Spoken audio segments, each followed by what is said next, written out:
Please stand by. Excuse me, I'm talking. It's coming. It's coming. It's coming. It's coming. What is your name? I am Jay Ramone, and this is the Jay Ramone Podcast. If the FCC knew you were doing drugs on the air, shut us down! This gets more work done more accurately. I will sit down with bands, artists, chefs, business owners, and fellow Oklahomans to talk about their projects and dealing with day-to-day life. This stuff can give you brain damage. This is the Jay Ramone Podcast. Power of the internet is truly amazing.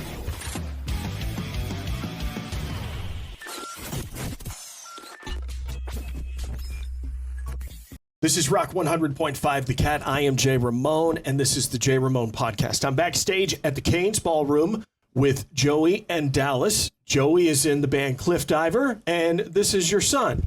Yeah, that's my my 11-year-old son. He's going to do some guest vocals tonight up at Cains, so we're getting excited. How you feeling about it? Yes. Yes. Okay. Good answer. Good answer. That's so awesome. So my oldest son, Wyatt, has been on stage with me one time at Cains, and I totally teared up. Oh, yeah. So I don't know if you're prepared for this, you're going to tear up. Luckily, we had a test run at the Tower when we played there earlier this year with Hot Mulligan. Dallas came out, and I did. But tonight's a hometown crowd in front of the whole soccer team I coach. They're all going to be there tonight, and that's so awesome. he gets to really be a rock star tonight, and it's gonna make Dad cry. I already know. 100%. Totally gonna happen. 100%, he says.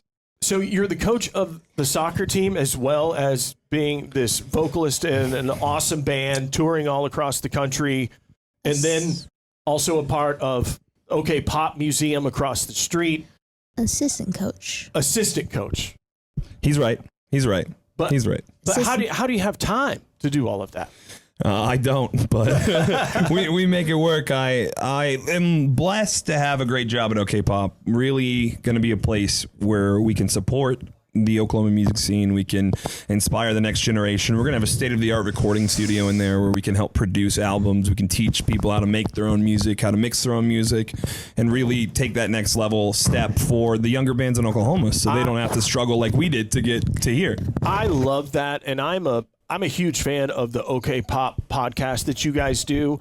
The episode with Duke that just came out a couple weeks ago, I was in stitches, bro. Like, I messaged Tyler and was like, man, I am laughing my off right now. Garrett and Meg are characters, and they are like that all the time, not just on the podcast. Now, the other really, really cool thing that you guys have done was the Sex Pistols Anniversary Show podcast. Yeah. I drove up to go to that because that's such a historic thing. Like, my old band, when we played here at Cains, and when I was starting out in radio and coming to the Cains for the first time, that hole in the wall was still backstage. Legendary. And then when the Rogers family, God bless them for, preserving all of this history in not just Oklahoma, but music history, cut that out and had it framed. And I can't tell you how many times I've put my fist up there against it. Like, I cannot believe I'm doing this. Right. Like, this is unbelievable. I got to say, Hunter and Chad Rogers are absolutely some of the best guys I know. They take this job, this stewardship so seriously.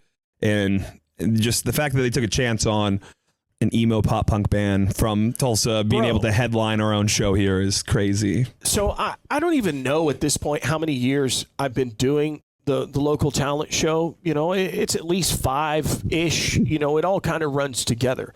And I don't get to go to a lot of shows anymore. You know, when you're in dad mode, you just don't have free time like you used to, and especially when I was in my 20s and stuff. But I follow all of these different pages and groups that are scene supporters, basically. And there's one, I believe it's called Emo Oklahoma. Yeah, they're here today. Okay, so I follow that page a lot. And when I started playing a bunch of these emo bands, they reached out to me and messaged me and go, dude, this is so cool. Right. And I tried to explain to them, I don't know any of these bands. I've never met them. I'm just a normal music head and went and got it and wanted to play it. Right. So I've probably been to a few hundred shows or more at the Cains and played this venue 4 or 5 times.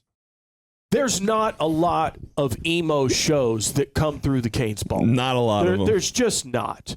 They are all at the Vanguard most of the time. Yes. So the fact that you guys are probably going to sell this place out or get really close is absolutely amazing, and giant kudos to everyone of Tulsa and all of the groups and all of the local bands who are showing out to prove a point tonight. Yeah, I mean, back in the day, it was, as far as emo bands go, for a long time, it was just us and Ben Quad. We had one from Tulsa, one from Oklahoma City. And that was kind of it 6 years ago. And now there's pop punk emo bands popping up all the time who are incredibly talented. And the level of talent is just continuing to rise. Young bands who are hungry. And it's amazing to see that kind of effect of people are starting to support that kind of music again. And especially on a larger scale like this is pretty awesome. And I am a genuine punk rock fan. I am a fan of pop punk going all the way back to the Ramones. I mean, I hate to shock everyone here. I'm not a real Ramone. I just use that as my radio name. All right, this interview's over. I didn't know that. I'm out. Thank you. It's just because I am a giant Ramones fan. So getting to see all of those pop punk bands that are now kind of on the greatest hits tour, you know, playing to adults now that we're playing to kids, like right. Bowling for Soup, Simple Plan, Newfound Glory. I was there with my cameraman's dad at Warped Tour and at these small punk rock venues watching them come up. And so to see this sound come back again and be popular again makes me real happy. Me too. I mean, I grew up when I was his age listening to, you know, Reliant K and stuff like that, and being able to now be a part of that scene and, you know, be friends with Adam Lazario from Taking Back Sunday, like as a homie, like it's mind blowing still. I mean, this whole It's was unexpected. I mean, I didn't join the band until I was 30, and I'd given up on music when I was 20. So, I mean, be able to do it now, it's such a special thing. And you guys don't like shy away from tough subject matter or dark topics. And that's real life. You know, that's what every single one of us go through every single day.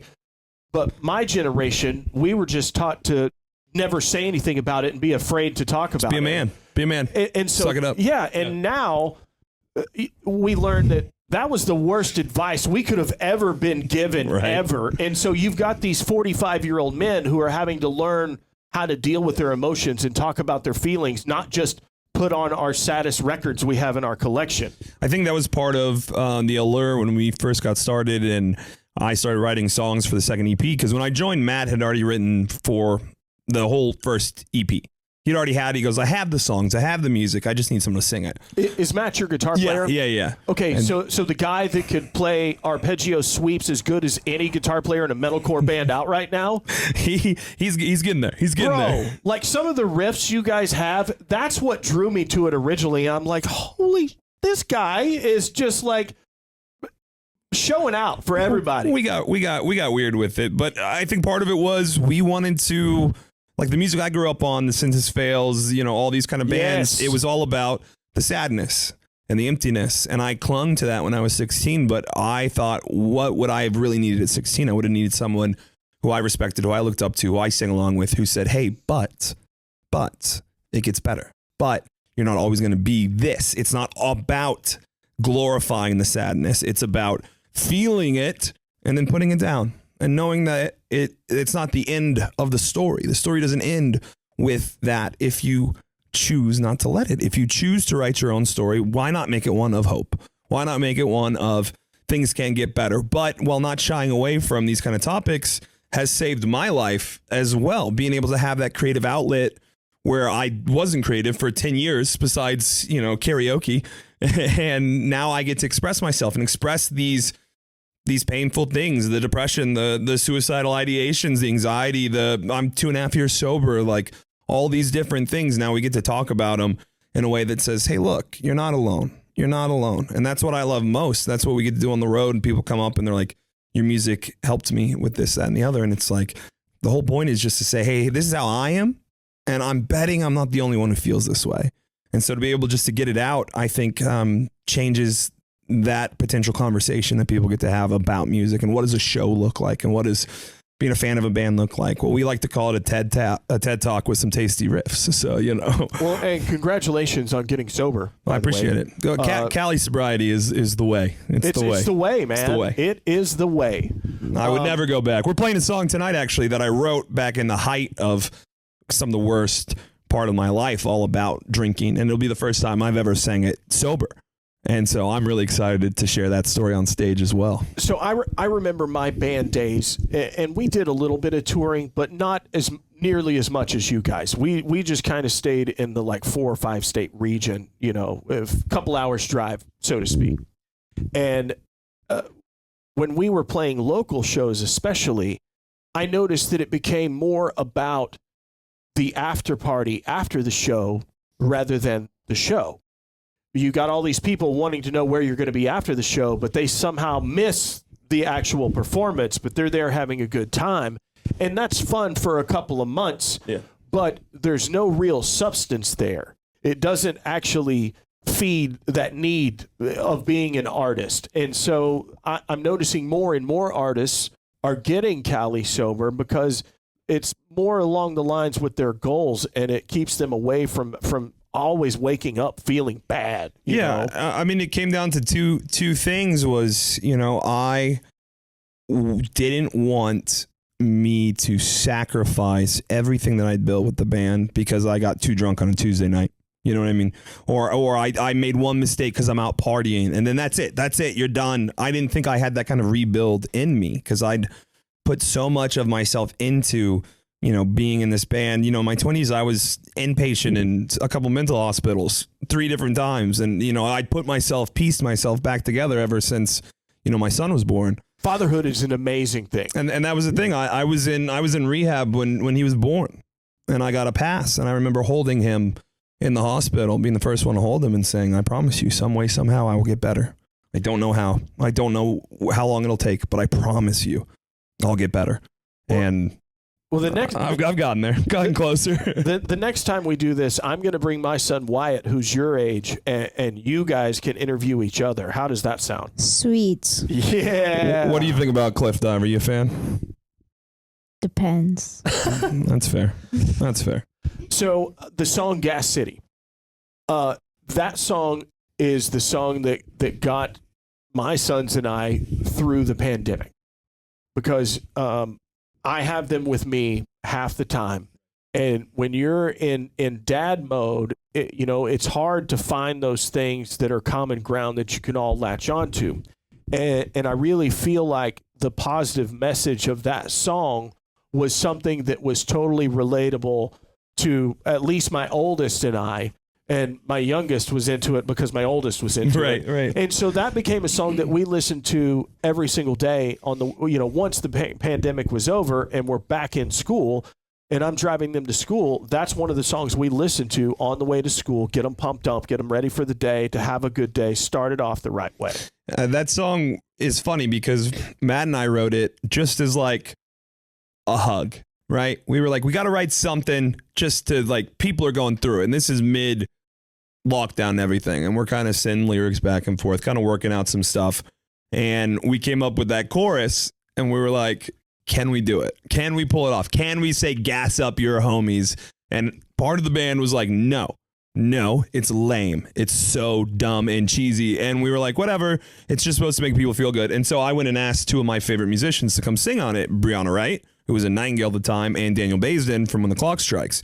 Just like, we'll have it a surprise for Tulsa. Like, it'll just be a hug from 3 your favorite bands, and we're just gonna give it out there.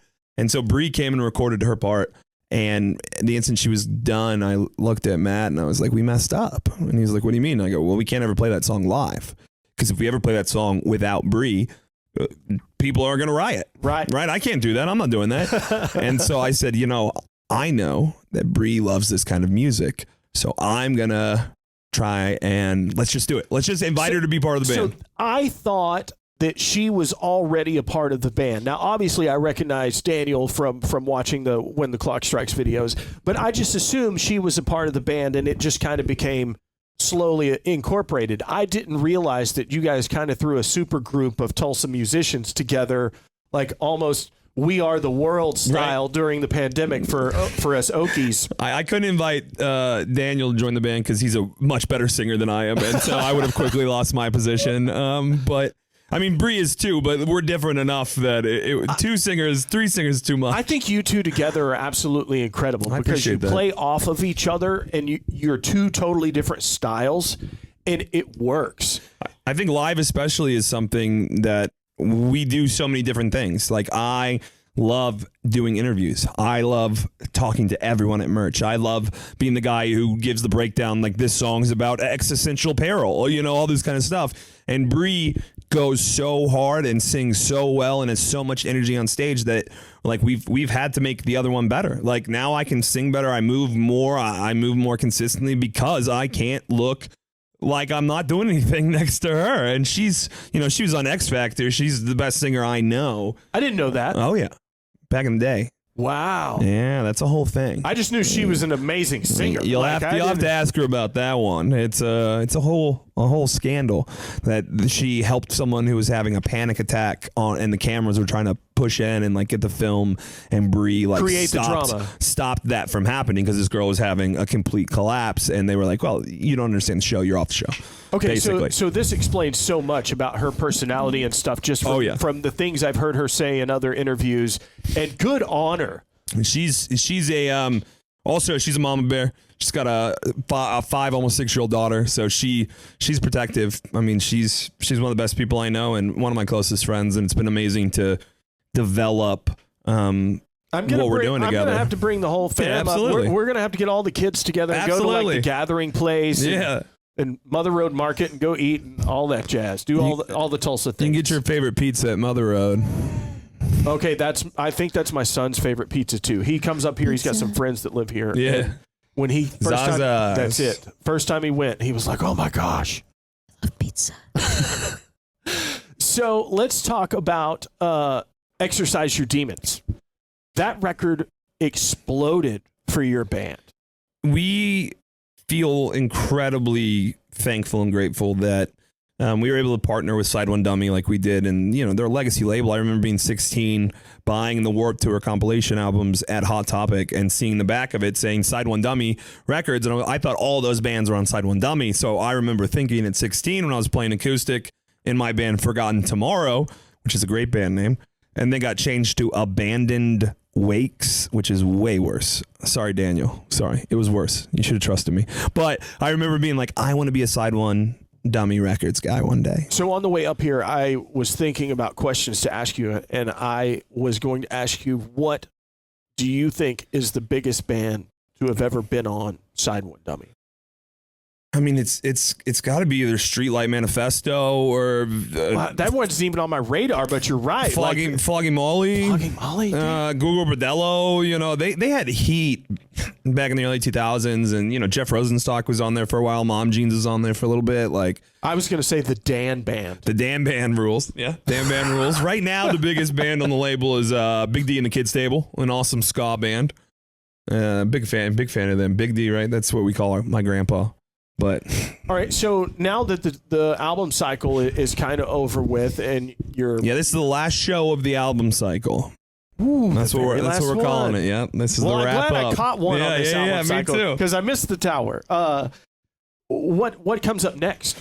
Well, in February we're going to New Jersey, ish area. I can't say where exactly at the moment, but we're recording LP2 with one of my favorite producers who's out there right now making some of the best records for our scene. And so we're trying to write a little bit. It's been hard to write because, you know, last 6 months have been a little chaotic for us, all things said and done. But I'm really excited about it. I enjoy the writing process to an extent. A lot of times I just erase all my lyrics over and over and go, nope. I just didn't think about the different dynamic until I really started looking into it of what, I mean, you guys really are a completely different band now than what you were in the beginning with those first 2 releases. And some people prefer the old stuff, and they'll tell me that, and I'll be like, well, in what world are you living in? Right. In what world are you, like, we are intrinsically better than we were then. I personally am a night and day singer than I was on that first EP. So I appreciate that. But I think this next one's going to be the one that is really us. I love it when artists grow and they change over record to record. I don't want them to put out the same thing over and over again. So I loved hearing the progression. We just wanted to sound like Cliffdiver. I mean, ideally we'll become an indie band, LP3, and leave all emo and pop punk behind and play Jimmy Fallon and stuff like that. But we got one more record in the emo cycle before we kick it out. I think this one's going to be more divorced dad rock, yacht rock. I'm down varieties. With that. You know what I mean? I'm 100% down with that. So whose idea was it to add the awesome 1980s saxophone vibe to the music? So when what? Donnie's idea. So Donnie played in another band called The Last Slice. Ska band. I remember that band. And so Matt drummed for The Last Slice for a little bit. So him and Donnie played together.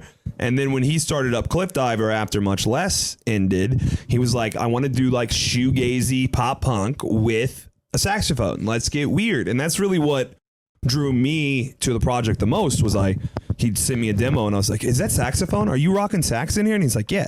And so we kind of jumped on that, and to our credit, we got in there before saxophone became the thing that everyone does now. Right. Like Bill Murray, the Bleachers, had 3 saxophones when I saw him live. And saxophone is an international instrument. Don't think I'm saying that we created saxophone emo, but we might have created saxophone emo. So it takes it to a different level. Now Donnie's doing unclean vocals too. So he saxes and then screams his lungs out. So it's a wild time. And then when do you officially get your professional disc golfer's card? I mean, technically, tomorrow. Is that what he said? Tomorrow or next year? We'll get our professional. Oh, he's going to be doing tournaments. He's a little disc golfer as well. I mean, we are the first band ever to be sponsored by Innova. First ever sponsored disc golf band. And they made us our own line of discs. And hopefully, we're in talks with trying to get to play the PDGA Dude, tour. that would be so rad. Let us play the championship. We are disc golf emo. Let's hook up. So we've got to meet some cool guys who've professionals, kind of talk to them a little bit, but we're still trying to spread that influence. We're trying to get a round with Bert Kreischer because he's a massive disc golf guy. So we think that's the next on the docket. So before we finish this up, plug all of your Oklahomies in the scene that you guys play with and you guys like and support. Sure. Yeah. Well, we'll start with just this show. I mean, When the Clock Strikes, been quad. When the Clock Strikes was my first favorite band when I started going to shows again back in 2014. I caught them and I was like, oh my goodness. It opened up that part of my brain that forgot I loved pop punk because I was only listening to post-hardcore metalcore at the time. Right. So they kind of pulled me back into that realm. And to be able to play it with them is incredible. King Pink, incredible. Cheap Kites.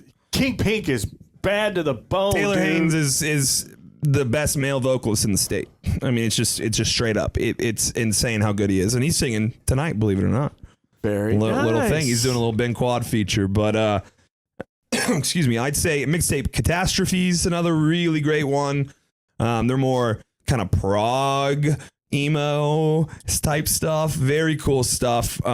Babies on a Half Pipe. Goodridge is another really cool kind of mathy rock band. Stepmom from OKC's an awesome band. Chat Pile's the biggest band in Oklahoma right now. Exploded. Blowing up. Exploded. Great dudes. Shout out Fossil Youth as well. No longer, but Scotty keeps saying they're going to do some stuff. So we'll see. I saw the activity on their Facebook page and I was like, oh my God. We played their very last show at the 89th Street back in the day. But some other, let's see. Flora Nova is a cool prog rock band from here. You can't go wrong with King Cabbage if you like some brass in your life. They do some cool stuff. Slow Cozy is a sick band friend of mine. I literally could do this all day. Desi Cody, Jacob Tovar, all the homies. Johnny Mullinex is crushing the scene in bluegrass. So Cody Clinton from Desi and Cody. Oh yeah. Ulaga. An Ulaga boy. Absolutely. When he was in high school, his band was called Analog. Mm-hmm. And they played full band live on my college radio show. There was you know the studio. 91.3 RSU radio, real college radio. When you're in Tulsa, Claremore, that is a college radio station. They were the first college radio station in like the entire area, not just Oklahoma, to stream live on the internet, thanks to Mark Cuban's software he built. Heck yeah. But they played in that room across from the on-air studio. We would set bands up there, run it through a mixer, and then take those outs and plug it into the main, and then that fed into the studio so bands could play live. Sure. And they just knew not to curse and all of that stuff. So Analog plays live. We do the interview after their performance, and they probably played like 7 songs, like a full show, basically. Doing the interview, the band breaks up live on the air. Do you still have a copy of that? No, I wish. So it was a total like rock star movie moment. Yeah. Where, they're in the studio and the guy's like, that's my scarf. I'm taking my scarf. Those are my lyrics. Singer totally did that. Walks in. That's my microphone. These are my lyrics. I'm out of here. I'm about to do that tonight, maybe. We'll see. No, I'm just kidding. I have an obligation to Side One Dummy Records. I have another album to make. I was like a newbie in radio, and I just thought, man, how many bands am I going to get to see break up live on my show? Yeah, that's wild. That was the only one. So far. So for Cliffdiver, if you could pick any bands that you would want to go out on tour with in this next year, who would it be? Obviously, I'd want to tour with Census Fail, Say Anything. Both of them are doing tours next year, and those are the bands that got me going. And now, Census Fail heard about us through our accident thing, and Buddy gave us a shout out, which was a surreal moment for 16-year-old me. But I couldn't believe that story was on Fox News. It was on CNN. It was everywhere. It was not wild. Just music sites. Yeah. I don't know who your publicist is, but they were working overtime. She didn't do that. Our ex-publicist, no. It was literally a natural spread. It just took off organically. Because every band who saw it went, oh my God, New Nightmare unlocked, and shared it with all their band friends saying, did you see that this was something that could happen? You guys are so lucky, bro. We're blessed. We're blessed for sure. It was the luckiest, most unlucky thing that ever happened. And, I'm happy to be back out. I'd love to do some shows with Motion City Soundtrack. They said they were going to hit us up, so I'm waiting. Justin, hit me up, brother. Justin, hit him up. We're playing Bowling for Soup's 25th anniversary show. I really feel like I need to drive down to Texas for that. You do. Come back to Texas. You got to do it. Just because I've been there since day one when they were going to UNT. Rock on playing Honorable Ones with the UNT horn line. Wichita Falls boys down there. I've got the Cellmates EP somewhere, in my collection. So I feel like I've spent so much time at Bowling for Soup shows that I have to be there. Yeah, I think so. I'd like to go back out with Hot Mulligan. We had a great time with them. Maybe Heart Attack Man would be another good band that I think we could have some fun with. But we'll go with anyone. Pay us well. We'll be there. Guys, Cliffdiver. Their music is available on all the streaming sites. Find them online, buy some merchandise, find them on tour, go to a show. Thank you guys very much for being a part of this, and thank you. I can't wait to have my kids on and we all do this together. I have a band. It's not really a band that's not from Oklahoma. Its name is Toby Fox. It's this song called Megalovania, and it's brought me to this very fun video game that I love. I watch all of this stuff, bro. I'm addicted. Megalovania. Yeah, it's a good one. I'm addicted to it. Yeah, I try to find every good one. I feel like when we get them together, like it's just going to be game. You and I are just going to sit back, and it's going to be. We can do it over at OK Pop whenever. You just let me know. We'll record it upstairs. We are doing that. And I just want to say, thank you for what you do for the local scene, the Oklahoma scene. It means a lot to have people supporting music like this. And it means a lot as a musician. I'm sure you remember the first time your song gets played on the radio. I still remember it was played on RSU for the first time. You were obviously not a golfer. And I sat in my car and I just cried. Because I couldn't believe it. I couldn't believe that our song was on the radio. And it's important to so many bands what you do. So we're very appreciative, very thankful that you came here today and are hanging out with us. I was in radio first, and then I got out of radio and we started the band. And it was still just as big of a deal to me to hear my song, our band song on the radio. And I remember exactly where I was, and I remember who it was. Because at the time, it was, one of your OK Pop podcast guests, David Souders. Yep. David hosted Homegrown on the Edge. And he was the guy that championed Oklahoma music and was, hardcore about it. Like he supported all sorts of bands. He's incredible. And when we rehearsed in Claremore, and I lived in Stillwater at the time, so I would make that drive. And a lot of times I would just crash at our singer's house, for the weekend and then go back. Sure. But I'm driving back to Stillwater because it was a show on Sunday nights. And I knew it was coming up. And as soon as I heard it, I literally had to pull the car off the side of the road, and I just cranked it up. And I'm like going crazy outside the car. If somebody drove by, they would have thought, what in the world is going on here? It's me here? outside my job just punching the air and stuff. So I'm very appreciative. And anything we can ever do in the future, you just let us know. I really appreciate it. We're fans, we're friends, and we're thankful. So I'm just a music head, just trying to spread the word. Well, you're doing the Lord's work, and we appreciate you, brother. Thank you very much.